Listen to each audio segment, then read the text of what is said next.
Hi everyone, I'm Jorisar with the battle report from the lower bracket match in Group B of the Apex Season 2 playoffs. It's the Battle of the Blues here as Afreeca Freecs take on Luxury Watch, with the loser bowing out of the tournament just short of the semi-finals. Let's get into the games.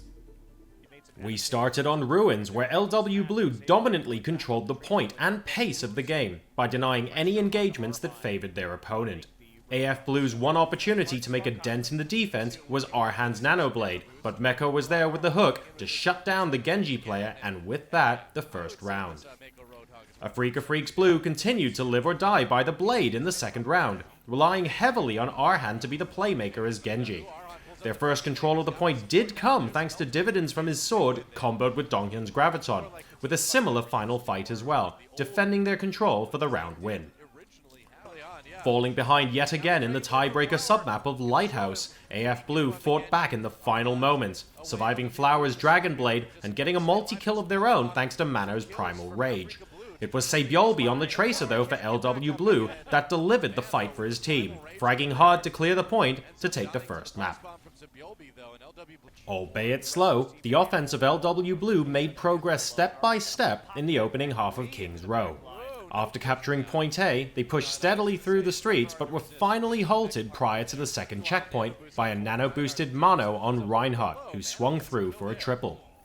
From there on out, LW Blue were unable to reclaim positioning on the cart due to the lengthy respawn run back compared to the defense, and ultimately had to settle for only the cart progress marker after Recry nuked their final offensive push from orbit with a massive barrage that ravaged the back lines.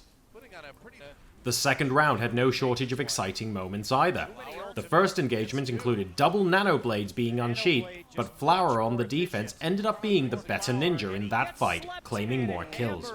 Unfortunately for LW, Donghyun carried hard in the following teamfight with his Zarya play, unleashing the offensive Graviton and following up himself to clear and claim position to capture Point A. After trading fights throughout the streets phase, a nail-biter finish in overtime had an extensive brawl break out on the cart, only meters away from the goal line. Afreeca Freecs Blue weathered defensive waves of ultimates keeping the cart contested, all while reinforcements streamed in for both sides. Big plays from Recry and Mano tilted the advantage ever so slightly in their favour, and that gave Afreeca Freecs Blue the King's Row victory. After a quick pick from Saebyeolbe's flanking hog, LW Blue found themselves in full control of Point A early in our first round. AF Blue didn't give up the point without a fight though, re-engaging to try and defend the capture at the final moment, haphazardly tossing their respawns into the grinder that was the whole hog again from Saebyeolbe. Starved of ultimate charge and defending from the back foot was a recipe for disaster for the Afreeca roster on Point B. Meko's Graviton gathered up too many of the defenders, resulting in a decisive team wipe that denied any possibility of respawns trickling in and contesting the capture. After a short first round, the offense for AF Blue would have to put on quite a showing to stay in the running for the map.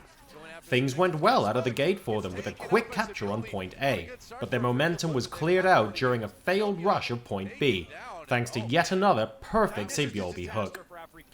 LW Blue's defense continued to lock down the point, matching ult for ult and economizing efficiently to shut each push down. Flower on the Genji did what he did best, defusing an entire push with a wild nanoblade multi-kill, and even chased for a staggered elimination. He continued to impress in the closing minute of the round, slicing down two more with yet another nanoblade while his team collapsed onto the remaining Afreeca Freecs members, who were on the point one final time before yielding the map victory to Luxury Watch Blue. Afreeca Freecs impressed again on Dorado starting out on offense. Recry on the Pharah pestered the defense from behind and landed a great barrage on the rush out when the defense attempted to prevent the first checkpoint capture. LW stabilized just before the power plant and burned off the entire time bank, as well as make Afreeca Freecs think twice about not checking their corners, with a flanking pulse bomb and the full auto spray down from Saebyeolbe's Tracer. In the second half, Recry took the opportunity to remind everyone that he was one of the most lethal McCrees on the scene. His part in the defense for Afreeca Freecs Blue was a montage of McCree plays that went beyond just sharpshooting, also showcasing his creativity with the character's full kit. His contributions helped hold the first checkpoint just short of the full time bank, leaving LW Blue with just 2.5 minutes to make it to the power plant. Despite best efforts and great play from both sides of the field, the cart was stopped just short of the marker set by Afreeca Freecs. The defense rallied together to shut down the final wave of aggression, capitalizing on a well-placed Earth Shatter and the early pick provided by Arhan's Diva Bomb. That evened the scoreline again at 2-2 and forced a fifth and deciding map. LW Blue started off Numbani attack like an absolute rocket. With immediate kills and the control percentage building fast, Afreeca Freecs decided to not only attempt to retake the point, but invest multiple ultimates while doing so. Hindsight is 20/20 though, as their efforts only managed to make LW Blue spend ultimates in return. Streets fell just as quickly to the attackers, and the payload kept speeding along its path around the final bend when Flower rocket-manned his way to a multi-kill, but also killed himself in the process. After regrouping with their full force, a flanking hook pick from Saebyeolbe set his team up to finish the round with 3 points, even after Recry shot back with a Deadeye double. A staggering task to face, Afreeca Freecs set out to match the breakneck speed set by LW Blue to keep themselves in the series. Their dive comp offense wasn't able to make a dent in the mobile defensive setup, leaving themselves in dire straits by failing to even claim a single kill in the final teamfight.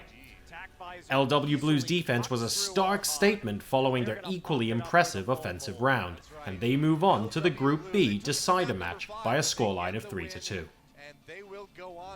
An incredibly entertaining 5-game series sees Luxury Watch Blue survive in the tournament, where they have to compete against Kungdu Panthera for a spot in the semi-finals. To watch the next video, click here, and to subscribe to the channel, click here.